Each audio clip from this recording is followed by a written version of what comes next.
has tomatoes, cucumbers, and then onions and olive oil and a little bit of garlic with some feta. And right now I'm just chopping the cucumbers, and I'm going to put them in a bowl and chop the onions and the tomatoes and the garlic, and then I'm going to be done. Okay, so what I've done right now is I've added the tomatoes and the feta and the garlic, and I'm about to pour olive oil over the top of it.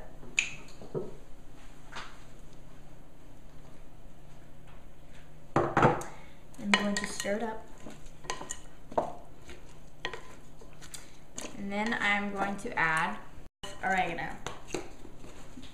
Sprinkle this on top. Smells all Greeky. And there you have it, a Greek feta salad.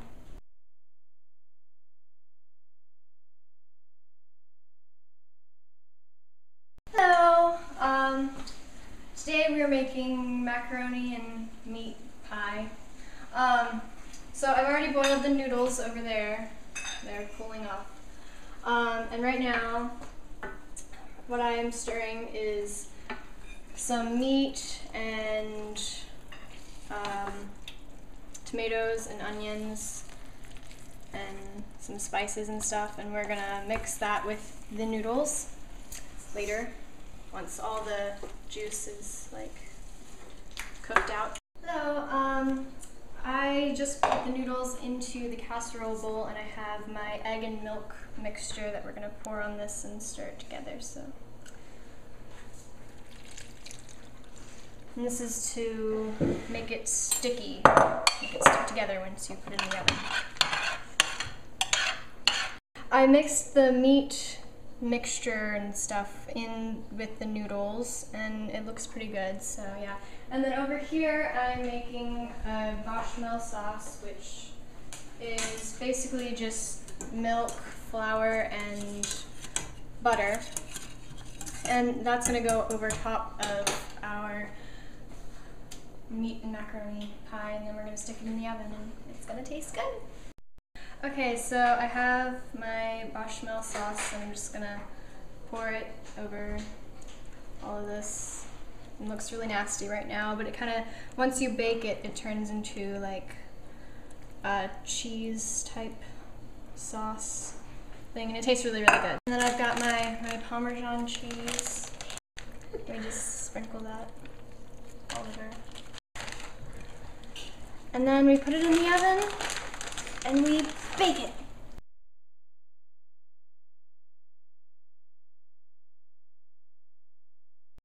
Hello, and today I'm going to make the syrup for the baklava, which is a Greek dish. So first what you're going to do is add in 2 cups of water and let it boil. And then you're going to add in the sugar, which is also 2 cups. So we're going to go get the sugar. Come on.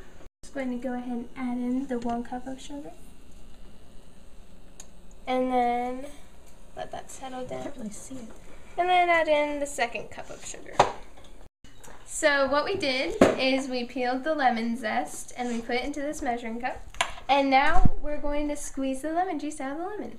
And so how I did that is I cut down the middle, and then you squeeze it out, and it makes you feel super strong. You can yell or something while you're doing it. Makes you feel really strong. Grrr. See? Grrr. Okay, and then don't worry about your seeds, because afterwards you're just going to pull them out of the lemon juice, and it'll be really great.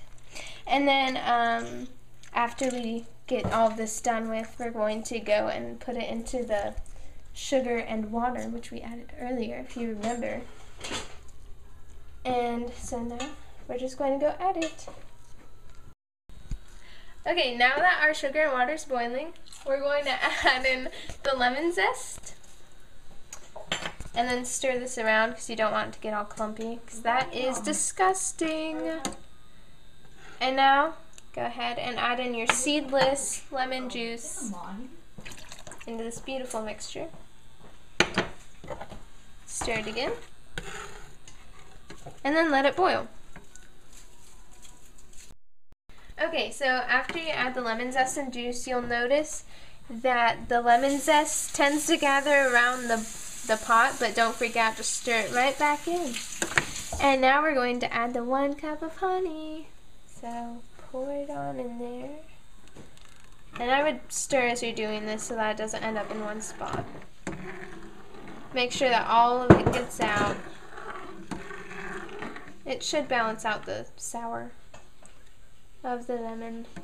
Just make sure that's all out. And the next thing that we're going to do is add 1 tablespoon of vanilla. So, okay. After you stirred in the honey for 2 minutes, you're going to take it off the heat and add in 1 tablespoon of vanilla. So do that and stir it in. And since you've already taken away the heat, then you don't have to worry about anything else. Wait for it to cool and then pour it over your baklava and let all the layers soak in this delicious syrup. That's how you make baklava syrup.